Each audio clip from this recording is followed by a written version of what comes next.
We're here in Austin, Texas with Norman Horn, Justo Montoya, and Jason Wolford.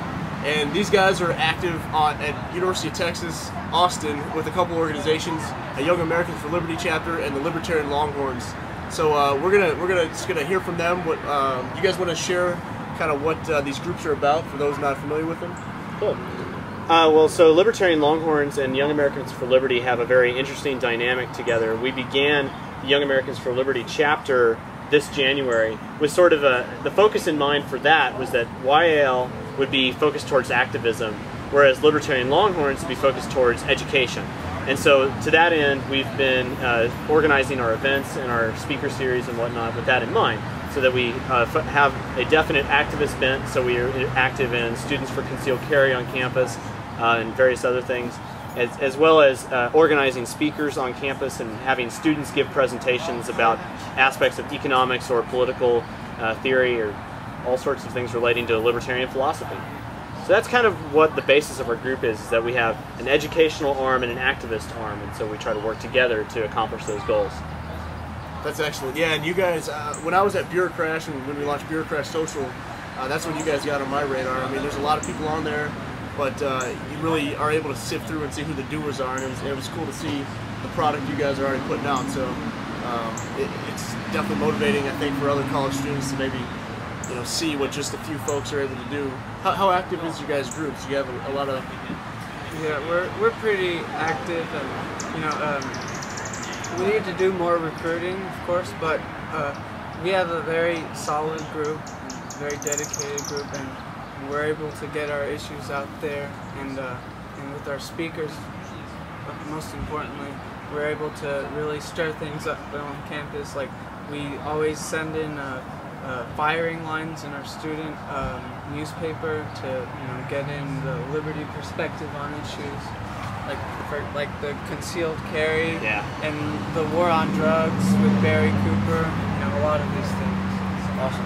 And Norman mentioned the education perspective, and that's how I learned of Jason. And he wrote this excellent article talking about subsidies for the movie industries and things like that. Pretty ridiculous. Yeah.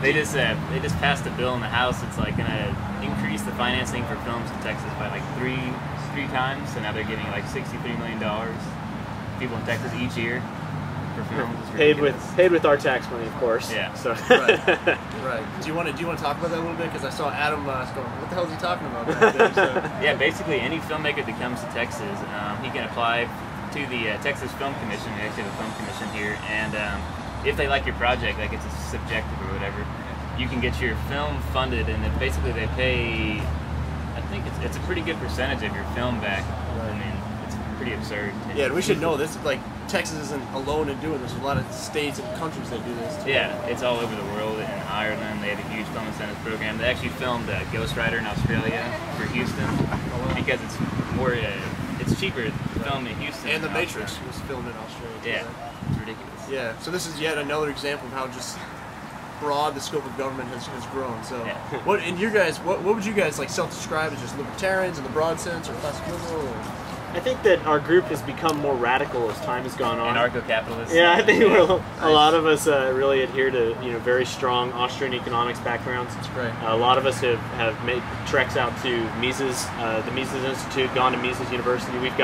We've sent probably 4 or 5 people over the past 2 or 3 years. We've got 2 more people going this year. I've actually presented at the Austrian Scholars Conference twice over the past couple of years, so we intend to continue that definitely, because we really feel that the basis of a big part of libertarian theory and what we want is free markets. Right. We think that free markets are a very important part of just what we want to talk about. That's awesome. So how would you encourage other, like, say if the viewers are other college students, they don't know other liberty-oriented people on their campus, what would you tell them?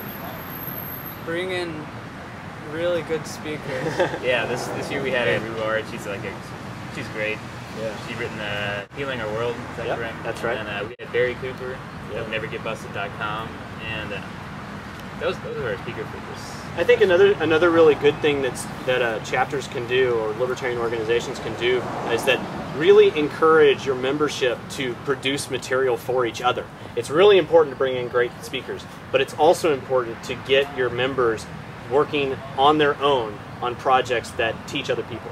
So as if Justo goes out and learns about the drug war and then presents a great amount of information to us as a group, he's learned something and we've learned something as well. And so it gets everyone active together. It's not just about looking at the big guy at the front going, oh wow, that guy's so cool, but rather anybody can do it. You just got to sit down and do a little work. Yeah, totally. One of our other members, he did a presentation on free market law that was really fascinating. Yeah. That's online actually at our website. Yeah, I saw that. That actually brings up a great point. Another thing that groups need to do, and really I have to give credit to Jason because he's done just a marvelous job at really putting what we've been presenting online via things like YouTube or Vimeo. Is that right? Yeah, Vimeo. So you can go. I mean, YoungAmericansForLiberty.org or YALiberty.org has featured our stuff at least 3 times, and I think that's more than I've heard of most other organizations in the United States. So that's excellent. It's not just it's about creating this content, but disseminating it as well. Getting it out there. Yeah. Totally. That's awesome. So it's clear you guys are activists and you guys are putting out good stuff, but let me ask, why is this important? Why are you guys doing this?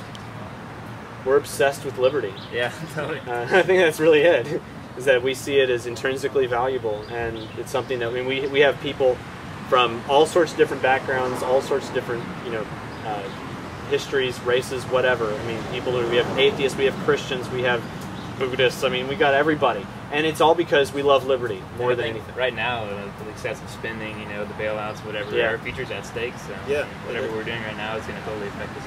It's like an obligation, really, because a friend of mine is really obsessed with the concealed carry on campus bill. I mean, he doesn't like doing all the lobbying. I mean, no one likes to beg the politicians for things, but